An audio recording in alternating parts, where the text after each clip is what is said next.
Vous êtes souveraine, vous êtes souveraine, vous êtes souveraine, femme qui côtoyait la haine. Bonsoir à tous, merci. Merci Solène. Solène m'a appelé il y a quelques semaines pour me demander de monter face à vous. Et je dois vous dire que ce n'est pas un exercice si fréquent sous cette forme. En réalité, c'est fréquent pour moi dans d'autres formats, mais celui-ci est assez nouveau. Elle m'a proposé un échange, puis une lettre ouverte, puis je me suis dit que c'était un manifeste. Et finalement, je vais vous raconter plutôt le récit d'une vie ordinaire, celle où j'ai décidé d'être profondément quelqu'un qui a joui pour le vivre ensemble. Alors je vous l'ai dit, cet exercice est nouveau pour moi et pourtant c'est une chance de pouvoir profiter de ce moment pour porter à haute voix ce qui sert de socle à mes engagements de vie, qu'ils soient personnels, professionnels et politiques aussi. Je crois profondément que l'on ne naît pas, on devient.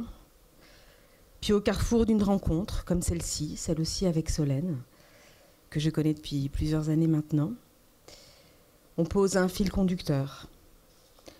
Alors qu'ai-je donc produit d'utile ici-bas, de mon héritage de vie, pour être devant vous, là, comme un piquet? Quelle empreinte, quel mur porteur vais-je donc laisser? Je vais vous partager seulement quelques-uns de ces instants de vie qui nous marquent. Sont-ils extraordinaires? Sont-ils porteurs? Peut-être que oui, leurs impacts, ceux qui jalonnent et qui ont conduit à œuvrer pour moi, pour une quête non singulière, être architecte de vivre ensemble. Agir que pour que chacun joue son rôle, prenne sa place, et qu'on sente aussi chaque jour un peu plus quelques consensus pour bouger les lignes qui leur paraissent fixes. D'abord, tout ça me vient d'un héritage, probablement celui de ma naissance. Elle vous l'a dit, je suis venue au monde comme la dernière d'une longue fratrie. Ils étaient 5 avant moi, des garçons quasi exclusivement, autant vous dire qu'il faut faire sa place, même avec ma petite voix, savoir jouer des coudes. Et puis je suis ici d'un environnement particulièrement modeste. Mes parents perdront tout dans leur vie, je dis bien tout, par 2 fois, parce que la guerre est passée par là. Alors, la partie n'est évidemment pas gagnée pour moi, car si j'ai tout le bassin méditerranéen en moi, je n'apprendrai la langue de Proust qu'à partir de 10 ans. La différence, mes différences, est le fruit de ce qui traverse mon quotidien, mes racines. Mélange de la Loire, d'Aquitaine, de Lorraine, français d'Algérie, je vous ai dit des sources italiennes, espagnoles, un bout de vie à Ashdod, à Tel Aviv.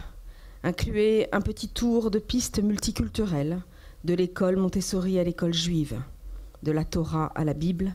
Je passerai par les sœurs, je serai éduquée par des femmes qui m'apprendront à lire et écrire. Et puis il me faudra m'ouvrir encore. Elle sera Salima, des Hauts de Tlemcen. Elle m'apprendra tout de l'islam. Elle m'apprendra tout des frères musulmans. Elle m'apprendra tout de l'engagement politique. Elle deviendra mon témoin de mariage et je deviendrai la marraine de sa fille. L'héritage de mon adolescence sera le libre arbitre. Le pari de Pascal aussi, probablement agnostique. De toutes ces religions, de tous ces bassins méditerranéens, il est difficile de choisir. Alors, j'ai décidé de ne rien renier. M'élançant dans la vie avec cette identité méditerranéenne, elle est celle qui élargit, qui enrichit, et non celle qui limite ou appauvrit. Car cette Méditerranée, comme j'aime à la décrire, elle est faite de rassemblements, de rencontres. Elles sont les miennes aussi, elles ont jalonné ma vie, plurielle, multiculturelle, elles ne sont pas exclusives. L'héritage de tous ces apprentissages, au sein de l'école de la République, feront de moi une adulte œuvrant à ce que chacun puisse être un peu acteur de son destin, professionnel, personnel, pour ne pas être un futur invisible, laissé pour compte des transformations majeures que traversent nos sociétés modernes. Car face à la défiance croissante, au meurtri de la désindustrialisation française, ma vie professionnelle est au carrefour de toutes les meurtrissures professionnelles. Depuis 15 ans maintenant, presque 20 ans peut-être, ça dépend comment on compte. J'ai pris des responsabilités toujours plus grandes pour le groupe Alpha, en tant que haut-commissaire au gouvernement. Ma quête est et restera de donner, par des actes concrets, en créant des dispositifs sécurisants, de donner des nouveaux élans à chacun, permettre de construire de nouvelles options de vie. C'est l'économie de la connaissance que je vais choisir. L'investissement massif dans les compétences, le CPF monétisé, des dispositifs nationaux, parce que si je veux agir, il me faudra passer à grande échelle. Et pour passer à grande échelle, il faut bousculer les codes. C'est pour les salariés que je le fais, c'est pour mes collègues, mes frères, mes cousins, un peu tout le monde, pour déverrouiller aussi un peu ce système qui m'agace, qui est trop ancré, qui est trop stable, qui est trop certain. C'est comme cela que j'aime à rendre sans distinction ce que j'ai reçu, le savoir et la connaissance, ouverte à tous, à l'école. Et puis, j'invite chacun à aimer à réapprendre, plusieurs fois dans la vie, car je suis convaincue que cette voie est le meilleur rempart pour lutter avec pragmatisme contre les pièges croissants de la vie. Dans un monde qui se robotise, se numérise, dans un monde où les changements climatiques et sanitaires nous ouvrent vers des inconnus, un monde où il est facile de trébucher. Alors qui suis-je ?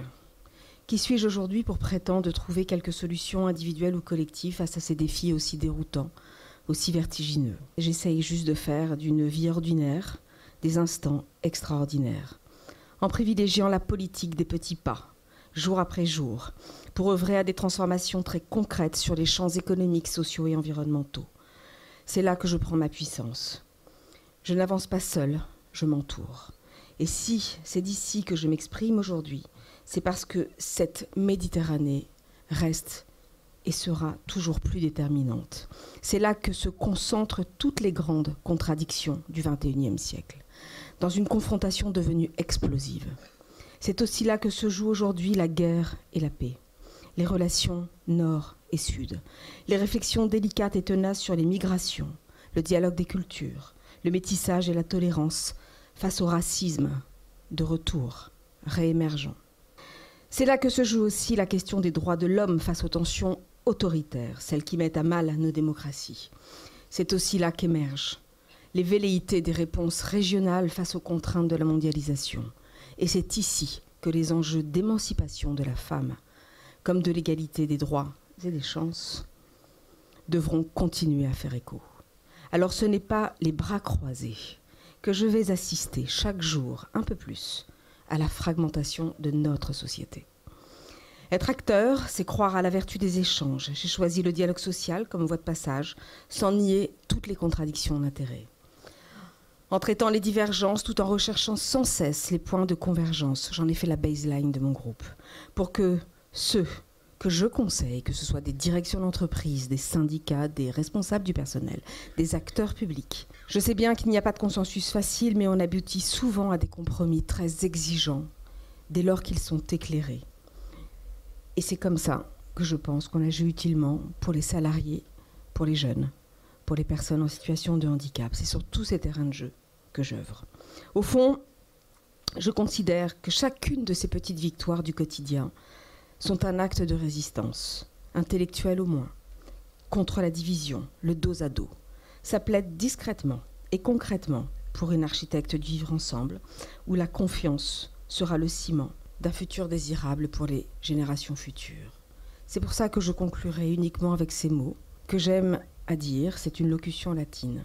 Amor mundum facit. L'amour a fait le monde. Merci.